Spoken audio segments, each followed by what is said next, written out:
Hello everyone, welcome back. आते हैं एक अच्छे कंसेप्ट की तरफ। देखिए, पिछली बार वीडियो मैंने बनाया था जिसमें क्या है कि जो भी कंसेप्ट बताई गई थी वो आसान त्रिभुज का था, तो हमें तो आप लोगों को समझना भी आसान रहा होगा।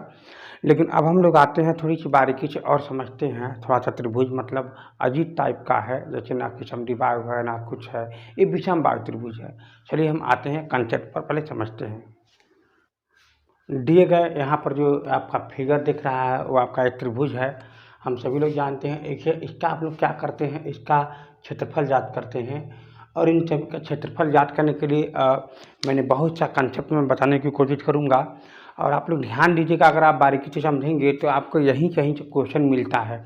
जितनी भी आपको किताबों में जितनी भी न्यूमेरिकल कंसेप्ट दी रहती है वो सब यहीं कहीं से बने रहते हैं। और मैं आपको हर एक बात में बताना चाहूँगा। इसमें आप जब ये त्रिभुज, जब यहाँ पर एक त्रिभुज दे रखा हुआ था, यहाँ पर नीचे का जो आधार है इसकी लंबाई मान लीजिए b है, अरे हाँ या ना, तो इसकी ऊंचाई मान लीजिए यहाँ से ये h है। तो ध्यान रहे ये ऊंचाई जो है ना, यहाँ पर जो लंब डाली जाती है 90 डिग्री यहाँ पर लंब होती है, ठीक है ना। तो उस कंडीशन में उस त्रिभुज का जो क्षेत्रफल हो जाएगा हाफ क्यों हो जाएगा, फिर ये आधार b हो जाएगा, फिर गुणे में ये आपका h हो जाएगा। तो ये आपका इसका क्षेत्रफल आपका निकल जाएगा। ये एक त्रिभुज का आधार ये है, इसका ये यहाँ पर जो है आप देख रहे हो जैसे ये मौजूद है।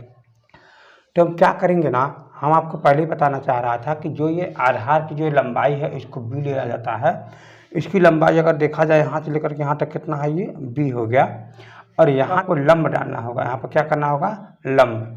तो जैसे लंब डालेंगे तो यहाँ पर ये आपका क्या हो जाएगा, ऊंचाई हो जाएगा। तो ये आपका ऊंचाई नहीं है, ठीक है ना, आप ध्यान दीजिएगा, ऊंचाई ये वाली हो जाएगी। तो उस कंडीशन में आपको ये ऊंचाई पता करके फिर इसके बाद क्या करोगे, इस आधार और ये ऊंचाई के सहारे से 1/2 गुणे में b गुणे में h लगा करके इसका क्षेत्रफल आप लोग निकाल सकते हैं। तो कुछ यहाँ हम लोग ऐसे ही करेंगे, लेकिन हम लोगों को ये सीधे दिख रहा है कि उसकी ऊंचाई कितनी होगी। ज़रा ध्यान दीजिएगा, अगर इसको हम यहाँ पर मिलाते हैं और इसको यहाँ पर हम इसको मिलाते हैं तो आप देख रहे होगे यही वाली आपकी क्या है, यही वाली इसकी ऊंचाई है, अरे हाँ ना। और जो ये ऊंचाई है ये इसकी ऊंचाई की यहाँ पर ये इसकी लंबाई दे रखा हुआ है यहाँ पर। तो आप देख रहे होगे यही इसकी ऊंचाई यहाँ पर मिल रहा है समांतर में। तो 1 2 3 4 5, यानी इसकी ऊंचाई निकालने के लिए एक ही फार्मूला होता है कि टोटल में से आप ये वाला घटा दोगे तो बच जाएगा। 1 2 3 4 5 6 7, यानी टोटल 7 है, 7 में से आप 2 घटा दोगे तो आपका 5 हो जाएगा। तो यहाँ पर जो ऊंचाई दे रखा है वो 5 दे रखा हुआ है। और जो ये आपकी जो दूरी है b, वो आपकी जो दूरी है यहाँ पर देखोगे आप 1 2 3 4, मतलब ये इसकी 4 दूरी यहाँ पर मौजूद है। तो जब इसका क्षेत्रफल निकालेंगे ना, तो इसका क्षेत्रफल जब आप निकालोगे तो आपका आ जाएगा यहाँ पर फार्मूला में 1/2 गुणे में 1/2 गुणे में आधार कितना है, 4 है, ऊंचाई कितना है यहाँ पर 5 है, अरे हाँ या ना। तो इसको जब आप काट दोगे तो 2 हो जाएगा, इसका जब गुणा कर दोगे इसमें तो आपका ये 10 यूनिट स्क्वायर आ जाएगा। तो अब हम लोग देखते हैं, ये बात हमको पता चल चुकी हुई है कि ये इसका 10 यूनिट स्क्वायर आएगा क्षेत्रफल। तो हम लोग अब बारीकी से जो कंसेप्ट फार्मूला जानते हैं उससे हम लोग अब इसे सॉल्व करते हैं। चलिए हम आते हैं कंसेप्ट पर। मान लीजिए किसी ऐसी फिगर दे रखा है, तो इसका आप जो है इसका नियामक ज्ञात करेंगे। तो नियामक यहाँ क्या होगा, 1 2 3 4 5, यानी x वाला हो जाएगा यहाँ पर 5 और y कितना है यहाँ पर 2 है, अरे हाँ या ना। चलिए यहाँ पर देखिए b का, यानी x वाला 1 पर है, हाँ या ना, और y कितना है 2 पर है। उसी प्रकार ये जो है देखेंगे 1 2 3 4 5 6 7, यक्ष वाला जो पार्ट है कहाँ पर है, 7 पर है। और वाई वाला 1 2 3 4 5 6 7, वाई भी कितना है, ये 7 पर है। तो अगर आपके पास ऐसे त्रिभुज दे दें, मान लीजिए कोई हम आपके त्रिभुज दे रहे हैं ऐसे करके, ठीक है ना, ऐसे करके कोई त्रिभुज दे देंगे।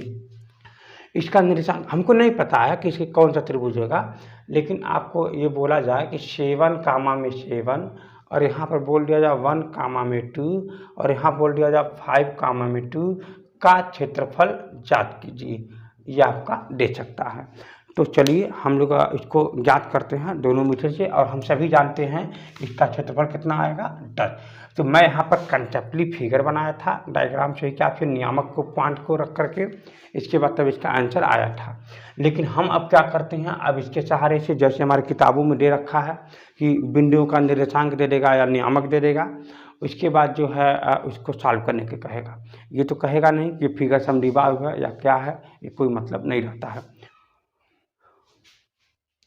चलिए हम लोग इस एक बात और भी है, आप सभी लोगों को फुल एचडी में वीडियो देखने के लिए आप इसे वीडियो पर सेटिंग कर लीजिए। अगर साफ नहीं दिख रहा होगा तो आप इसे सेटिंग कर लीजिएगा। चलिए हम आते हैं पॉइंट पर। तो यहाँ पर जो दे रखा हुआ है, हम इसको एक तरीका पहले फार्मूला लगाता हूँ, वो फार्मूला जो आप सभी जानते हो, त्रिभुज का क्षेत्रफल इज इक्वल टू में यहाँ पर दे रखा रहता है 1/2 x1 y2 माइनस में y3 plus x2 y3 minus में y1 plus x3 y1 minus में y2। अरे हाँ है ना, ये आपका y है। बड़ी पुस्तक को बंद कर देंगे। तो यहाँ पर हम पहला बिंदु मान लेते हैं x1 इज इक्वल टू में 7 या y1 इज इक्वल टू में 7, x2 y2 x3 y3। x2 का मान कितना है 1 और ये 2 है, ये हमारा 5 और ये 2 है, इतना हमको दे रखा है। हम इसे सॉल्व करते हैं। तो यहाँ पर हो जाएगा 1/2 x1 का मान कितना है 7, पुस्तक में हो जाएगा 7। ये कितना हो जाएगा y2 माइनस में y1, ध्यान दीजिएगा y2 माइनस y2 माइनस में y3। तो क्या हो जाएगा 2 माइनस में 2, फिर किसकी बारी आएगी x2 की बारी, 1 हो जाएगा, ठीक ना। फिर आप देखोगे y3 माइनस में y, अगर आप ऐसे लिखोगे ना तो गलत नहीं होगा, यानी 2 माइनस में 7, क्या हो जाएगा 2 माइनस में 7। आप इसको अभ्यास करोगे, x3 का ले लोगे ना तो ये उल्ट मतलब हमेशा साइकिल में घटता है। तो आप ये ले लोगे अगर 5 ना, तो क्या आ जाएगा 7 माइनस में 2, 7 माइनस में 2, पुस्तक में ये आपका बंद हो जाएगा। यहाँ देखिएगा, इसको सॉल्व करिए, कोशिश करिए, देखिए 1/2 पुस्तक में ये तो 0 हो जाएगा, ख़त्म हो जाएगा 0, प्लस में घर जाने के बाद माइनस में 5, तो -5 यहाँ पर गुणा करोगे तो क्या हो जाएगा यहाँ पर ये माइनस में 5 हो जाएगा। ये घर जाने के बाद 5 हो जाएगा, हाँ ना, तो 25 हो जाएगा यहाँ पर, ये प्लस में क्या हो जाएगा यहाँ पर ये 25 हो जाएगा। तो जैसे कि आप देख रहे होगे यहाँ पर 1/2 है, 25 में से 5 घर जाएगा तो कितना बन जाएगा यहाँ पर ये 20 हो जाएगा। अरे हाँ या ना। तो जैसे कि अगर हम देखेंगे 1/2 में 20 का मल्टीप्लाई करेंगे तो कितना आ जाएगा यहाँ पर ये 10 यूनिट स्क्वायर यहाँ पर आ जाएगा। मैं उम्मीद करता हूँ कि आप ये बात आप यहाँ पर समझ गए होंगे। इसका क्षेत्रफल मैंने यहाँ से निकाल दिया, और आप 10 यूनिट भी जानते हैं, 10 यूनिट यहाँ पर क्षेत्रफल इसका आता है। तो अब हम यहाँ पर दूसरा मेथड लगाने जा रहे हैं, थोड़ी सी कंसेप्ट है, समझने का प्रयास कीजिएगा। यह बात तो पता होनी चाहिए कि त्रिभुज का क्षेत्रफल निकालने के लिए मैंने क्या बताया था कि इसकी आधार यानी इसका क्षेत्रफल क्या बताए थे 1/2, यहाँ पर क्या लिखे थे आधार इंटू में यच। तो यहाँ पर 1/2 इंटू में आधार की लंबाई यही मान लेते हैं हम, यहाँ पर लंब ऊंचाई मान लेंगे। यहाँ पर ये पता नहीं कहाँ मिलेगा ये बिंदु, ये वाला बिंदु कहाँ है नहीं पता है। तो हम क्या करेंगे, इन दोनों बिंदुओं के बीच का दूरी निकालेंगे, जो हमारे पास ये b है। क्या है ये b है, अरे हाँ या ना। तो b बराबर क्या हो जाएगा करड़ी में x2 माइनस में x1 मतलब 4 का स्क्वायर प्लस 2 माइनस में इतना का होल स्क्वायर मतलब 0 का स्क्वायर। इसका मतलब b बराबर क्या हो जाएगा यहाँ पर, ये बताइए। b बराबर यहाँ पर हो जाएगा आपका ये और 4 का स्क्वायर रूट में। इसका मतलब b बराबर कितना हो जाएगा 4 हो जाएगा। अरे हाँ या ना, b बराबर 4, क्योंकि आप देख रहे होगे b बराबर 4 ही आ रहा है, यानी b का मान यहाँ पर निकल चुका है। कितना आया है 4, तो यहाँ पर हम रख देते हैं 4। अब आपको निकालना है एच का मान क्या होगा, यही एच का है। तो मैं आपको बार बार समझाया था कि अगर कोई रेखा है इस पर डाल, यहाँ से बिंदु पर डाला गया लंब ही एच है, तो यहाँ पर लंब ही होनी चाहिए। यानी अगर ए एक्स प्लस में बी वाई प्लस में सी बराबर में 0 और ये आपका x1 y1 है, तो यहाँ से इसका फार्मूला क्या बताए थे, एच बराबर में क्या बताए थे, यानी यहाँ पर लिखे थे ए x1 प्लस में बी y1 प्लस में सी अपान में करेडी में क्या बताए थे ए स्क्वायर प्लस में बी स्क्वायर। यही हमारा क्या था, यल था, यही हमारा क्या था, एच है। मैं इतना कंसेप्ट मैंने आपको बारीकी से समझाया था। तो आप क्या करोगे, यहाँ से इन दोनों रेखाओं के बीच का जो है ना, यहाँ पर दोनों बिंदुओं के बीच का दूरी है ना, इसका पर समीकरण निकालोगे। क्या निकालोगे, समीकरण। चलिए तो समीकरण निकाल देते हैं। तो समीकरण निकालने के लिए क्या करोगे, आपके दोनों बिंदु आपको देखिएगा। सबसे पहली बात तो ये है कि इनका समीकरण मैंने अभी हम बताऊंगा बेसिक बातें, ये आसान है लेकिन आप चलिए कुछ कोई बात नहीं, अभी हम समझाना चाहूँगा। इसका जो समीकरण है ना, तो मान लीजिए यहाँ पर एक रेखा जो है यहाँ से दो को काट करके, मान लीजिए यहाँ पर दो को काट करके दो वाले वाई अक्ष पर 2 पॉइंट पर काट करके x अक्ष के समांतर जा रही है, तो इसका रेखा का समीकरण होगा, वाई अक्ष को काट रही है ना, तो y इक्वल टू में 2, इसका समीकरण ही होगा y इक्वल टू में 2। तो अब अगर मैं आपको समझाना चाहूँगा, मान लीजिए यहाँ पर दे रखा है, यहाँ पर 3 को काट करके गया है और ये y अक्ष को काट के गया है और ये x अक्ष के समांतर है, तो इसका समीकरण हो जाएगा y इक्वल टू में 3। बात को समझिएगा। तो कुछ वैसे ही उसका y इक्वल टू में 2 ही समीकरण होगा, लेकिन हम उसे सॉल्व करेंगे ना, क्योंकि ये कोई जरूरी थोड़ी है कि आप जान रहे हैं कि समीकरण x अक्ष के समांतर वो रेखा जा रही है। तो हम मान लेते हैं जो है उसका रेखा का समीकरण निकालना पड़ेगा। तो चलिए ठीक है। तो यहाँ पर दे रखा हुआ है कोई, यहाँ पर दे रखा हुआ कोई बिंदु दे रखा है यहाँ पर, तो बिंदु क्या है 1, 2 और यहाँ क्या दे रखा है 5, 2। तो यहाँ पर दे रखा है यहाँ पर कितना 7, 7। तो पहले इन दोनों रेखाओं के बीच का समीकरण निकाल लो। तो फार्मूला क्या कहता है, y माइनस में y1 is equal to y2 minus में y1 अपान x2 माइनस में x1 x माइनस में x1। तो y माइनस में y1 क्या कहता है 2, अरे हाँ या ना, फिर बराबर y2 माइनस में y1 मतलब 0, 5 माइनस में 1 यानी 4, कोष्टक में क्या हो जाएगा x माइनस में x1। अब आप देख रहे हो 0 ना, तो पूरा खत्म हो जाएगा, 0 गुणा करोगे तो y माइनस में 2 इज इक्वल टू 0 हो जाएगा। यही रेखा का क्या है, समीकरण है। तो अब आप क्या करोगे, यहाँ पर समीकरण तो इसका आ गया, तो अब आप क्या करोगे, इस बिंदु का यहाँ पर फार्मूला रखोगे यहाँ पर ये। तो चलो हम इसे अच्छे से समीकरण को लिखते हैं। यक्ष का ए का नहीं पता, ए का मान मान लीजिए 0 है, ए का मान मान लीजिए 0 है, तभी तो यक्ष यहाँ पर है। साफ से लिख देते हैं, ए इंटू में यक्ष, इसके बाद फिर प्लस है 1 इंटू में वाई माइनस में 2 इज इक्वल टू में 0। क्योंकि आपको जो समीकरण जो दे रखा है ना, इसको आपको व्यापक ए एक्स प्लस में बी वाई प्लस में सी इज इक्वल टू 0 के रूप में ही लिखना पड़ेगा।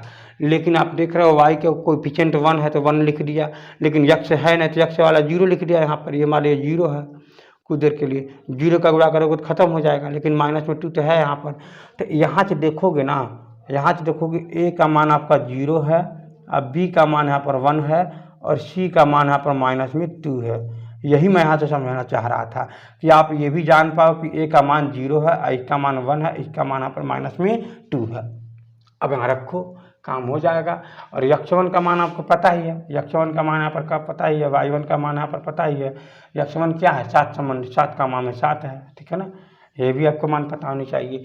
ए का मान यहाँ पर क्या है 0 है, ए का मान 0 है तो x1 का मान यहाँ पर 7 है, गुणा करोगे खत्म हो जाएगा। प्लस बी का मान यहाँ पर 1 है, यहाँ पर अभी 7 हो जाएगा, फिर माइनस में क्या हो जाएगा 2, और हाँ है ना, फिर ये हो जाएगा आपका ये 0 का मान स्क्वायर, फिर इसके बाद प्लस में 1 का स्क्वायर, क्योंकि बी का 1 ही तो है। तो फिर अब देखोगे यहाँ पर ये क्या बचा है, यहाँ पर ये 7 माइनस में 2 अपान में 1, यहाँ पर हो जाएगा 5 अपान में 1, यानी ये हो जाएगा आपका ये 5 हो जाएगा, यानी एल चाहे एच, इनका मान कितना है 5 आया है, अरे हाँ या ना। तो जैसे एच का मान अगर 5 आ गया तो यहाँ पर आप देखोगे इसे काट देने के बाद कितना आ जाएगा 2, और इनका गुणा कर दोगे तो कितना आ जाएगा 2 5 जा 10, कितना आ जाएगा यहाँ पर ये 10 यूनिट आ जाएगा।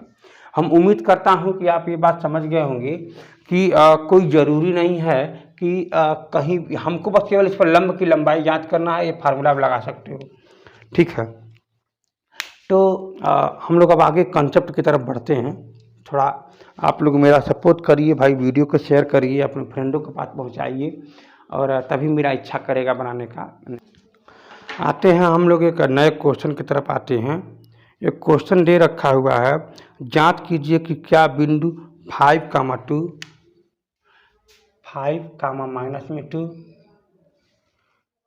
6 कामा 4 और -7 कामा माइनस में 2 समद्विबाहु त्रिभुज के शीर्ष हैं। तो मान लीजिए यहाँ पर कुछ करना थोड़ी ना है, आपको ध्यान देना होगा सिर्फ बातें। मान लीजिए ये आपका समद्विबाहु शीर्ष है, तो दो भुजा बराबर होता है। तो आप कोई भी दो भुजा बराबर होता है, पहले आप ये लिख लीजिए 5 कामा में माइनस में 2 और यहाँ आप लिख लीजिएगा 6 कामा में माइनस में 4, यहाँ लिख लीजिएगा आप 7 कामा में माइनस में 2। अरे हाँ या ना। तो आप देखेंगे इस कंडीशन में आप देखेंगे कि कोई दो भुजा बराबर होनी चाहिए। तो अगर आप इनको निकाल, चलो इनका नाम दे दीजिए आप ए, इसका नाम दे दीजिए आप बी, इसका नाम दे दीजिए आप सी। तो पहले आप ए बी निकालोगे, पहले आप क्या निकालोगे, ए बी निकालोगे। तो ए बी क्या कहता है कि x2, ध्यान दीजिएगा आपको निकालने का फॉर्मूला बताता हूँ मैं। x2 माइनस में x1 मतलब 5 में से 1 6 में से 5 घटेगा तो 1 का स्क्वायर हो जाएगा, फिर प्लस 4 माइनस में 2 प्लस 2 मतलब ये हो जाएगा 4, फिर माइनस में आपका ये प्लस 2 यानी कितना हो जाएगा, ये 6 का स्क्वायर हो जाएगा। यानी इसका मतलब आप समझ रहे हैं कितना हो रहा है। इसका मतलब यहाँ पर हो रहा है 1 का स्क्वायर मतलब 1 हो जाएगा और फिर यहाँ हो जाएगा आपका ये प्लस में 36। यानी इनको आप जोड़ देंगे तो आप देखेंगे आपका हो जाएगा 30 में 7। अरे हाँ या ना। चलिए इसको मैं शॉर्टकट में बहुत फास्ट में सॉल्व कर रहा हूँ। तो अगर अब आप निकाल लीजिए BC, क्या निकालोगे यहाँ पर, ये BC। अरे हाँ या ना। तो BC का मतलब ये है ना कि आप सभी भुजाओं को निकाल लो और दो जो भुजा अगर समान आ जाता है तो समझ लीजिए वो समद्विबाहु त्रिभुज है, नहीं तो नहीं है। तो BC निकालता हूँ। BC क्या कहता है करीब में, यानी 7 में से 6 घटा दो तो अंतर 1 का स्क्वायर, फिर प्लस ये क्या हो जाएगा और फिर माइनस में का घटा दोगे तो देखो कितना बढ़िया आ गया, माइनस ये माइनस यानी हो जाएगा आपका माइनस में 6 का होल स्क्वायर। देखो आ भी गया, मैंने 2 ही चीज करना था, हो भी गया। तो यहाँ पर देखोगे आप 1 का स्क्वायर प्लस में यहाँ देखोगे आप यह हो जाएगा आपका 36 हो जाएगा और फिर इनको जोड़ दोगे तो करीब में आपका क्या बन जाएगा, 37 बन जाएगा, ये सेंटीमीटर हो जाएगा। लेकिन एक शर्त है, दो भुजा बराबर तो हो गया, यानी ये भुजा बराबर हो गया, हाई भुजा पता नहीं बराबर नहीं है कि नहीं है, ये दोनों भुजा बराबर तो हो गई। ये अभी तो समद्विबाहु त्रिभुज दिख रहा है। अगर कहीं हाइयो बराबर हो जाएगा तो सब तो समबाहु हो जाएगा। समद्विबाहु का तो बात तो छोड़ दीजिए। चलो हम ये भी चेक कर लेते हैं, कहीं हो सकता है ना हो तब क्या होगा, देखिएगा। तो ये क्या कहता है 7 माइनस में, ये घटा दीजिए यहाँ से, 7 माइनस में 2 मतलब ये हो जाएगा आपका ये 2 का स्क्वायर, फिर प्लस में हमको नहीं लग रहा है कि आएगा, ये हो जाएगा आपका माइनस में प्लस, यानी प्लस हो जाएगा। इसका मतलब हो जाएगा यहाँ पर ये माइनस में 2 फिर प्लस में 2 हो जाएगा स्क्वायर। तो यानी देखेंगे यहाँ पर ख़त्म हो जा रहा है, करीब कितना बन जा रहा है यहाँ पर ये 4, यानी प्लस में 0 बन जा रहा है, यानी करीब कितना आ गया 4। इसका मतलब यहाँ हो जाएगा आपका ये 2। अब देख रहे हो ना कि ये दोनों बराबर है, ये दोनों बराबर है तो है नहीं, बराबर नहीं है। इसका मतलब जानते हैं क्या है, इसका मतलब ये है कि ये समद्विबाहु त्रिभुज है। ये क्या है, ये समद्विबाहु त्रिभुज है। एक्चुअली में फिगर ये ऐसे करके है, ये ऐसे है।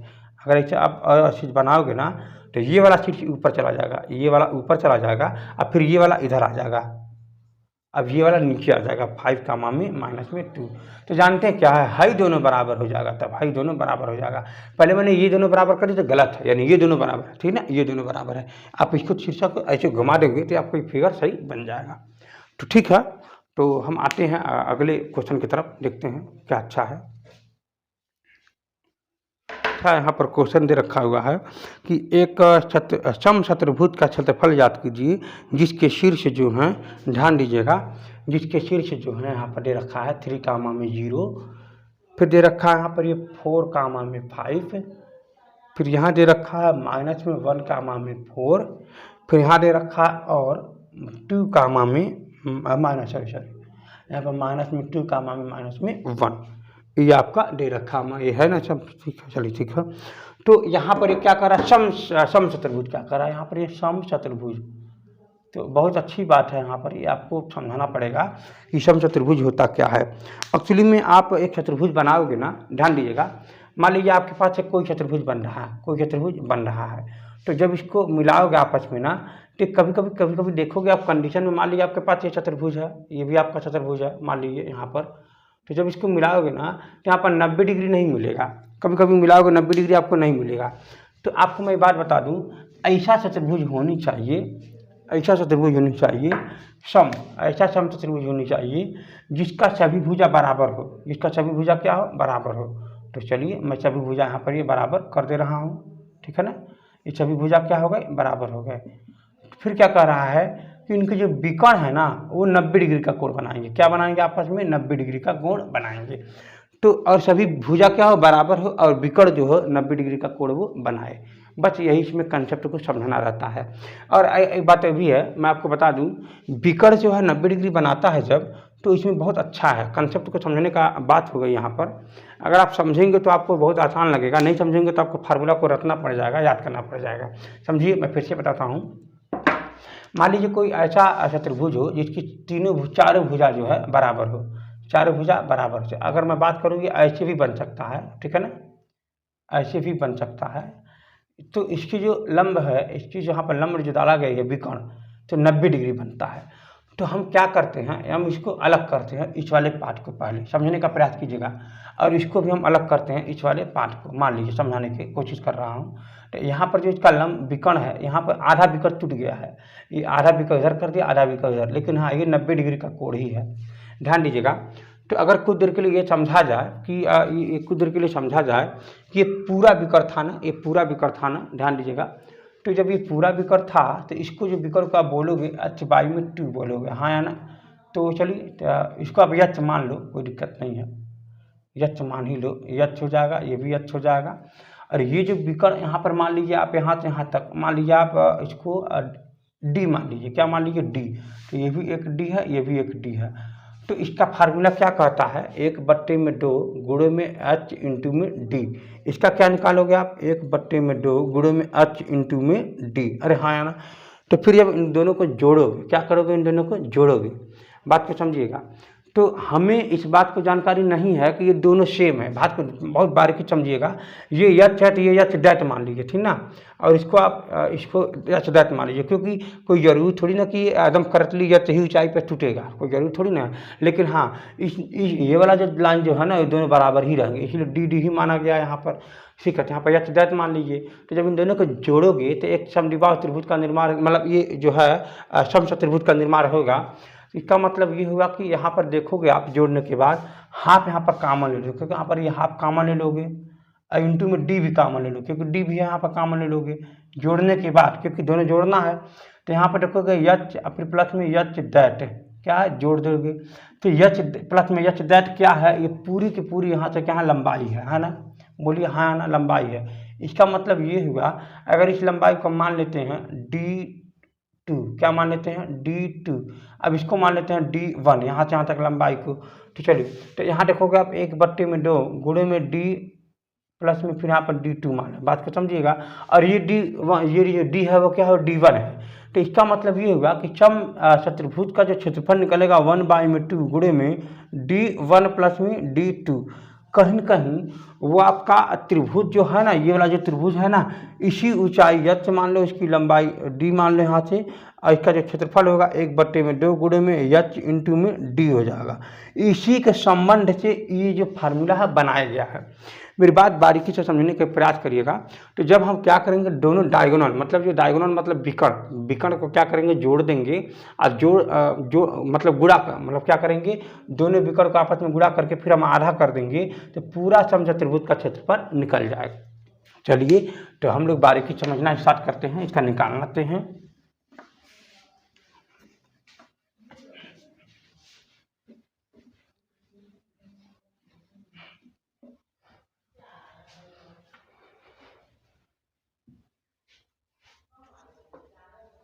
मान लीजिए आपके पास कोई समचतुर्भुज है, यहाँ पर ऐसे करके मैं बना लेता हूँ, ठीक है ना।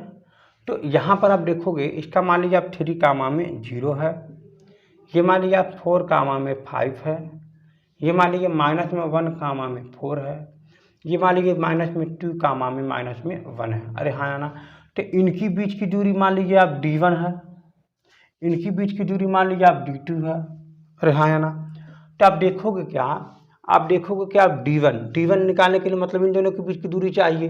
तो चलिए ध्यान से देखिएगा, यहाँ पर हो जाएगा माइनस में 2 माइनस में 1, और यहाँ देखोगे आप 4 कामा में 5, इनकी जो बीच का जो दूरी है ना, वो आपका D1 है, मान लीजिए क्या है D1 है। अरे हाँ या ना, जब ये D1 है तो इनके बीच की दूरी का फार्मूला कैसे निकलेगा, क्या बनता है करीडी में 4 माइनस में ये हो जाएगा -2, मतलब ये 6 का स्क्वायर प्लस 5 माइनस में 1, क्या मतलब ये भी हो जाएगा 6 का स्क्वायर, कितना बन जाएगा 6 का स्क्वायर। ध्यान दे समझिएगा, तो ये आपका हो जाएगा, मतलब फिर से कर लेता हूँ, 4 माइनस में ये हो जाएगा प्लस में 2, इसका मतलब 6, 5 माइनस में यानी हो जाएगा प्लस में 2, ठीक है।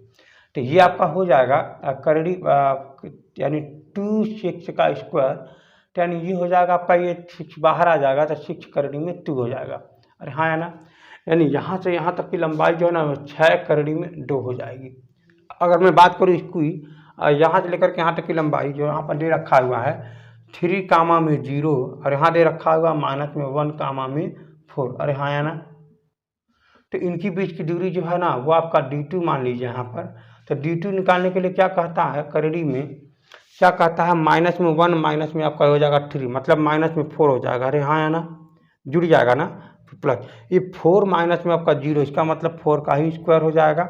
आप देखोगे यहाँ पर भी कितना हो जाएगा 4 का स्क्वायर प्लस में 4 का स्क्वायर, यानी ये 2 बार है तो आप लिख सकते हो 2 गुणे 4 का स्क्वायर, 4 बाहर आ सकता है तो 4 रूट में 2 हो जाएगा। अरे हाँ है ना, यानी इनका जो दूरी हो जाएगी ना वो 4 रूट में 2 हो जाएगी, यहाँ से लेकर के यहाँ तक का।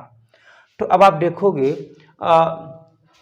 देखोगे इनका जो क्षेत्रफल निकलेगा पूरे का, तो क्या लिखोगे 1/2 गुणे में D1 प्लस में हो जाएगा आपका ये D2। तो क्या निकलेगा यहाँ पर, ध्यान दीजिएगा, इसका क्षेत्रफल में यहाँ पर लिख सकता हूँ एरिया। तो यहाँ पर जब आप लिखोगे तो क्या हो जाएगा यहाँ पर, ये 1/2 गुणे में D1 का मान कितना पर, मान लीजिए 6 करीडी में 2, कितना 6 करीडी में 2, फिर गुणे इसका मान कितना है 4 करीडी में 2।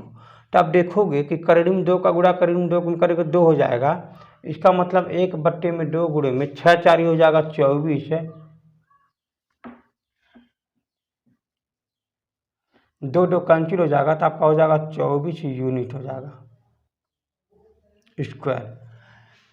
तो ठीक है, ये आपको बहुत अच्छा लगा होना चाहिए, समझना आना चाहिए कि सब, पहली बात तो मैंने आपको समझाया कि समचतुर्भुज क्या होता है। ऐसा चतुर्भुज जिसका चारों भुजा बराबर हो और इसका जो विकर्ण हो वो 90 डिग्री का कोण बनाए। अगर 90 डिग्री का कोण नहीं बनाएगा तो ये काम नहीं करेगा, ये कंसेप्ट में यही आपको बारीकी से समझना था। एक बहुत अच्छा क्वेश्चन दे रखा हुआ है, x और y में संबंध ज्ञात करना है, x और y में संबंध ज्ञात करना है। यदि बिंदु x और y, ध्यान दीजिएगा, यदि बिंदु x और ये y कामा ये हो जाएगा 1 कामा में 2, फिर दिया और 7 कामा में 0, क्या दे रखा है 7 कामा में 0, एक संरेखी है। ये बहुत अच्छा है, संरेखी के टॉपिक से उठाता है, तो आपको बहुत बारीकी से समझना है। मान लीजिए आपको मैं बात बता दूं, मान लीजिए आपके पास ये एक त्रिभुज है, क्या है ये आपके पास एक त्रिभुज है, ठीक समझिएगा। तो जब ये तीनों रेखा जो है, जब ये तीनों बिंदु जो है एक सीधी रेखा में नहीं होता है, मान लीजिए हम इसको उठा करके हम इसको यहाँ कर देते हैं, हम इसको मोशन करा करके हम इसको यहाँ पर ला देते हैं, यहाँ पर, तो ये तीनों देखेंगे बिंदु एक सीधी रेखा में हो जाएगी, ठीक ना। जब ये तीनों रेखा में हो जाएगी, सीधी रेखा में हो जाएगी, इसे बोलेंगे संरेखी, क्या बोलेंगे संरेखी। तो ये आपको समझाना यही है कि जब ये तीनों सीधी रेखा में थे बिंदु, मतलब तीनों बिंदु जब सीधी रेखा में थे तब इसका क्षेत्रफल क्या था 0 था, क्या था क्षेत्रफल 0 था। जब तीनों रेखा में नहीं, मतलब सीधी रेखा में नहीं था तीनों बिंदु, तब क्षेत्रफल कुछ मान लो निकल जा रहा है, मतलब कुछ तो क्षेत्रफल बन जा रहा है, कुछ एरिया आ जा रहा है, बात समझ में आ गया ना। तो जब ये संरेखी रहेगा तो उस कंडीशन में तीनों बिंदु को सहारा से हम क्षेत्रफल निकालेंगे और उस क्षेत्रफल को क्या करेंगे 0 पर रख देंगे, तो हमारा क्या कहलाएगा, वो हमारा उसका कोई संबंध तब बनेगा, तब सॉल्व करते करते रहेंगे, क्योंकि इसमें x और y का भी तो दे रखा है, x y का तो मान है नहीं, तो सॉल्व तो पूरा तो होगा नहीं, x y के रूप में ही तो आएगा और वही हमारा क्या है संबंध है। तो हम आते हैं कंसेप्ट पर, बहुत आसान बात है यहाँ पर समझना। तो यहाँ हम देखेंगे कि मान लीजिए आपके पास कोई त्रिभुज है, ठीक है ना, कोई त्रिभुज बना लेता हूँ, यहाँ पर समझने का प्रयास कीजिएगा।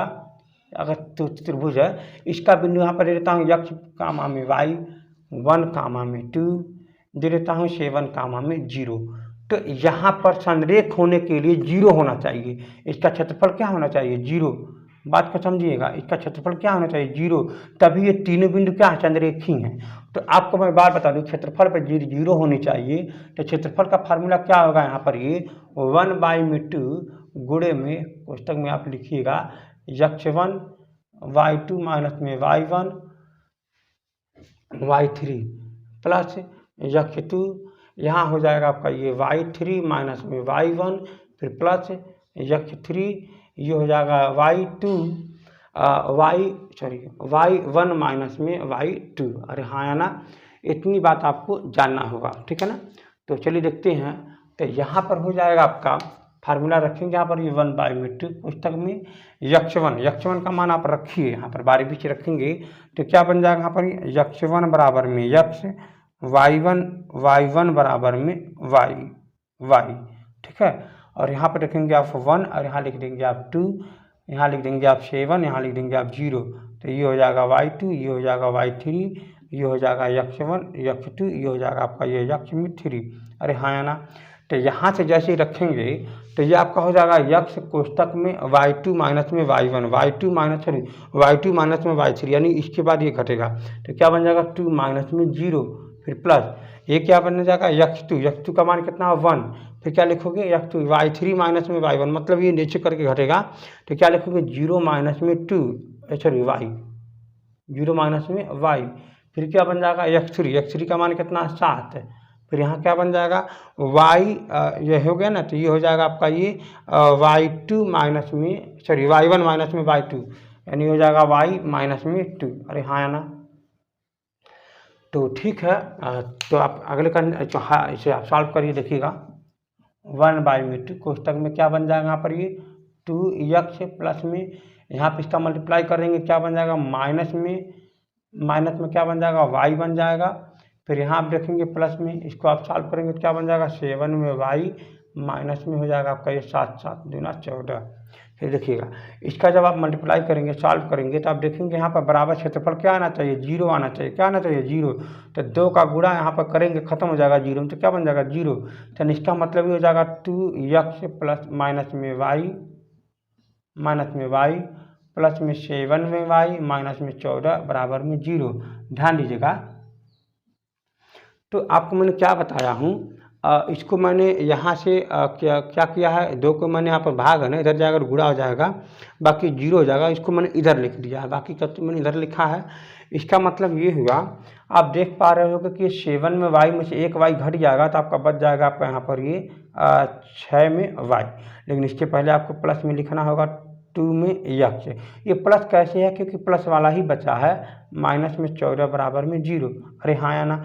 तो सब में देखोगे 2 कॉमन हो जा रहा है, तो 2 कॉमन ले लीजिए यहाँ पर, तो बचेगा x प्लस में 3 में y फिर माइनस में 7 यहाँ पर कोष्टक में बराबर 0। तो 2 इधर कर दीजिए खत्म हो जाएगा, यानी ये हो जाएगा x प्लस में 3 में y माइनस में 7 इज इक्वल टू में 0। तो ये आपका क्या हो जाएगा आंसर हो जाएगा। इसी मतलब लाइन इसी रेखा पर जो है तीनों बिंदु जो है मौजूद हैं। तो चलिए देखिएगा, तो क्या हम इसमें और भी कुछ कर सकते हैं। हाँ और भी कुछ कर सकते हैं, ध्यान दीजिएगा। मान लीजिए ये आपका नियामक, मान लीजिए कोई रेखा गया हुआ है और ये जो है यहाँ पर 3 बिंदु हैं, 1 2 3, मान लीजिए ऐसे करके कोई 3 बिंदु गया हुआ है। इसका यहाँ पर हो जाएगा x कामा में y, और यहाँ मान लीजिए दे रखा है 1 कामा में 2, यहाँ मान लीजिए दे रखा है 7 कामा में 0 दे रखा है। तो आप देखोगे क्या, इसका भी एक सीधी रेखा, तीनों रेखा क्या है, एक सीधी रेखा पर, तीनों बिंदु कहाँ है, सीधी रेखा पर है। तो इसका मतलब ये हुआ कि अगर इन दोनों बिंदुओं का बीच का जो दूरी को छोड़ दीजिए, इनका दोनों प्रवणता निकालोगे ढाल, तो ढाल जो यहाँ पर मौजूद है जो थीटा कोण पर, वही ढाल यहाँ भी मौजूद है और वही ढाल यहाँ भी मौजूद है, यानी प्रवणता सबका क्या है, सेम है। बात को समझिएगा। ढाल मतलब होता है वह रेखा जो x अक्ष से कितना डिग्री का कोण बना रहा है, उसी को हम ढाल मानते हैं या बोलते हैं। तो इसका मतलब ये हुआ कि हर क्षण ढाल सेम है। तो हम लोग एक काम करते हैं, इसी का फायदा उठाते हैं। वो कैसे होगा, यहाँ से इनका प्रवणता निकाल दो, इसका प्रवणता निकाल दो, बराबर में कर दो, सॉल्व करोगे तो आपका ये आंसर आ जाएगा। चलिए हम देखते हैं। तो मान लीजिए हम इसके बिंदु को मान लेते हैं a, इसको मान लेते हैं b, इसको मान लेते हैं c। तो पहले क्या करते हैं, ए बी की प्रवणता निकालते हैं। मतलब एक ग्राफिकली बना लेता हूँ, ग्राफिकली मैं समझा लेता हूँ। मान लीजिए यहाँ पर 1 2, यहाँ पर सी, मतलब ये ए बी और ये सी। तो आप पहले आप क्या करोगे ना, यहाँ पर पहले आप BC की प्रवणता निकालोगे और फिर यहाँ पर AB की प्रवणता, चाहे AC जो मन करे जहाँ से इच्छा करे प्रवणता निकालोगे, आपका सॉल्व करोगे आंसर आ जाएगा। ध्यान दीजिएगा। तो सबसे पहले पॉइंट पर मैं देखता हूँ, यहाँ पर लिखा है x और ये y, और यहाँ पर दे रखा है मान लीजिए 1, 2, यहाँ पर दे रखा है 7, 0 मान लीजिए कहीं पर है। तो ध्यान, ये कोई है नहीं यहीं पर, मगर मैं ग्राफिकली बताना चाह रहा था। तो यहाँ पर क्या करेंगे, पहले हम ABC के बीच का प्रवणता निकालेंगे। तो प्रवणता क्या कहता है, y2 माइनस में y1, मतलब ये हो जाएगा, फिर x2 माइनस में x1। अरे हाँ या ना। फिर चलिए, ये आपका प्रवणता हो गया -2/6, ये आपका प्रवणता हो गया। तो फिर हम निकाल लेते हैं मान लीजिए AC का। क्या निकाल लेते हैं, AC का, आपका जो मन करे AC का निकालते हो यहाँ से। तो क्या लिखोगे आप 0 माइनस में y, फिर बट्टे, फिर क्या लिखोगे आप, ये 7 माइनस में आप लिखोगे x। अरे हाँ या ना। आपका ये प्रवणता आ गया, इसका मतलब आपका आ जाएगा आंसर यहाँ पर माइनस में y/में 7 माइनस में x। अरे हाँ या ना। ये आपका यहाँ से प्रवणता, आपका मन करे तो आप निकाल सकते हो AB का भी। क्या निकाल सकते हो, AB का भी। तो AB का प्रवणता निकालोगे तो आपका हो जाएगा 2 माइनस में y, फिर अपान में 1 माइनस में x। इसका मतलब 2 माइनस में y अपान में 1 माइनस में x, यहाँ से भी प्रवणता निकल गया। अब आप ये भी जानते हो कि प्रवणता सबका सेम है। अब जब प्रवणता सेम है, प्रवणता निकालने के लिए मैंने फार्मूला बताया था। प्रवणता निकालने के लिए क्या बताया था, मान लीजिए आपके पास कोई दो रेखा है, एक रेखा है, इसका x1 है, इसका y1 है, इसका x2 है, ये आपका y2 है। तो इनके बीच का जो प्रवणता हो जाएगा ना, प्रवणता मैंने बहुत अच्छे से समझाया था। यह मैं बराबर क्या बताया था, y2 माइनस में y1, फिर बट्टे में x2 माइनस में x1, यही है प्रवणता, कोई बात नहीं है। तो आप देखोगे क्या ना, इनकी बीच की प्रवणता बराबर है, इनकी बीच का प्रवणता बराबर है, इनके बीच का प्रवणता, मतलब कोई भी ले लो प्रवणता बराबर ही आएगा। चलो हम ले लेते हैं, पहले इनको दोनों को सॉल्व कर लेते हैं, ठीक ना। इनको सॉल्व करते हैं तो क्या था, -2 अपान में 6 इक्वल टू में माइनस में y अपान में 7 माइनस में x। इसका आप सॉल्व करोगे तो जैसे सॉल्व करोगे, इसका गुणा यहाँ पर करोगे ना, इसका गुणा जैसे ही वहाँ पर करोगे, एक काम करो, यहाँ पर माइनस माइनस कैंसिल कर दो, खत्म हो जा रहा है। इसका गुणा यहाँ पर करोगे जैसे ही, तो आपका हो जाएगा 14 माइनस में 2 में x। और फिर लिख दोगे, इसका यहाँ पर गुणा कर दोगे तो ये आपका हो जाएगा प्लस 6 में y। तो आप फिर देखोगे, इसको आप इधर कर दो, इस प्लस बन जाएगा, तो ये आपका हो जाएगा आपका ये 2x प्लस में 6 में y बराबर में 14। तो 2 कॉमन ले लो तो 7 बराबर में x प्लस में 3 में y। देखिए फिर वही आ गया। चलिए, तो मैं फिर क्या करता हूँ, ये मैंने कौन कौन सा लिया था, मैंने BC का लिया था, फिर मैंने AC का लिया था। आपका मन कर तो ये ले लो। अब मेरा मन कर दिया AC और ये ले लिया। क्या ले सकता हूँ मैं, AC बराबर मैं कर लेता हूँ AB कर लेता हूँ, क्योंकि प्रवणता है ना, ये भी प्रवणता, ये भी प्रवणता, ये भी प्रवणता, प्रवणता सब में से बराबर ही होता है। चलिए मैं ले लेता हूँ यहाँ पर ये AC का। तो AC क्या कहता है, माइनस में y अपान में हो जाएगा माइनस में 7 माइनस में x, फिर बराबर में 2 माइनस में y अपान में क्या ले लिया यहाँ पर 1 माइनस में x। इसको भी जब आप सॉल्व करोगे तो भी यही आएगा, आपको परेशान होने की जरूरत नहीं है। इसका गुणा आप यहाँ पर करोगे ना, जब इसका गुणा आप करोगे तो आपका हो जाएगा माइनस में y, और फिर जब इसका गुणा यहाँ पर करोगे तो प्लस में हो जाएगा x में, फिर बन जाएगा y। फिर इसका गुणा जब यहाँ पर करोगे तो बराबर क्या बन जाएगा 2 माइनस में y, फिर कोष्टक में गुणा करना है ना आपको, तो आप ले लो 7 माइनस में x। और फिर जब इसमें गुणा करोगे तो माइनस में y प्लस में हो जाएगा आपका x और y बराबर, इसका गुणा यहाँ करोगे तो आपका हो जाएगा 7 दूना 14, इसका गुणा यहाँ पर करोगे तो माइनस में 2x, इसका गुणा यहाँ पर करोगे तो हो जाएगा आपका ये माइनस में 7y, इसका गुणा यहाँ पर करोगे तो प्लस में xy हो जाएगा। तो x और y आपका कैंसिल हो जाएगा। आप देख पा रहे होगे, इसको आप यहीं पर, इसको आप इधर कर दोगे तो आपका हो जाएगा 2x प्लस माइनस में y, अरे हाँ या ना, माइनस में y। और आप देखो ये भी इधर है ना, इसको भी आप इधर कर दोगे तो क्या बन जाएगा प्लस में 7 में y, और इधर बराबर में कौन बचा, 14 बचा है, ठीक है ना। तो जैसे कि आप इसको और सॉल्व करोगे तो आप देखोगे यहाँ पर घट जाएगा 2x माइनस में 6 में y बराबर में 14। 2 कॉमन ले लो तो ख़त्म कर लोगे तो x माइनस में 3 में y बराबर में 7। यानी आप देख रहे हो यहाँ भी आ गया, यहाँ भी आ गया, इसके पहले भी मैंने सॉल्व किया, वहाँ भी आ गया। आप फिर क्या कर सकते हो, ये दोनों भी ले सकते हो, सॉल्व करोगे तो ये सभी कंडीशन में प्रवणता जब रहता है, सेम खुद ही रहता है। ये इसका प्रॉपर्टी है, जब प्रॉपर्टी जब उसका मतलब जान समझ जाओगे तो आप तुरंत जो है आप उसको सॉल्व कर लोगे। इस वीडियो को आप लोग लाइक भी करिए और शेयर भी करिए, और यहाँ पर किसी अपने फ्रेंडों को स्कूल वाले ग्रुप में अपना शेयर करिए, बताइए कि यहाँ पर बहुत अच्छा कंसेप्ट को बताया जाता है। तो ज़रा ऐसा करेंगे तभी हमारा इच्छा करेगा, आप जो है शेयर करिए, लाइक करिए, ताकि इसमें सब्सक्राइब भी बहुत ज़्यादा बढ़ सके। सब पढ़ने के पहले सब्सक्राइब जरूर करिए। ठीक है, आज के लिए सिर्फ इतना।